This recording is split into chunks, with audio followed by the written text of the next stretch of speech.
uvaženi gosti, dragi prijatelji.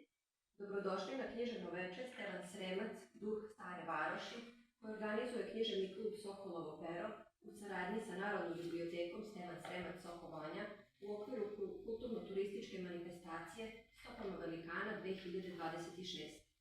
Ona je posvećena znamenitim ličnostima koje su svojim životom i delom ostavile neizbrisiv trag u istoriji Soko Banje i srpske kulture. Večerašnji susret posvećujemo velikom srpskom piscu Stevanu Sremcu, čoveku koji je umeo da reči oživi duh starih varoši, njihove ljude, običaje, naravi i vreme koji danas prepoznajemo u njegovim stranicama. Hvala vam što ste svojim prisustvom uveličali ovu svečanost. Pozivam predsjednika književnog kluba Sokolovo pero da pozdravi prisutne i svečano otvori program. Ovo je sad 5. epizoda Stopama velikana 2026, koja je posvećena našem Stevanu Sremcu, koji je ovdje boravio i ostavio pisani trag, a ovdje imamo i Narodnu biblioteku posvećenu njegovom imenu i delu.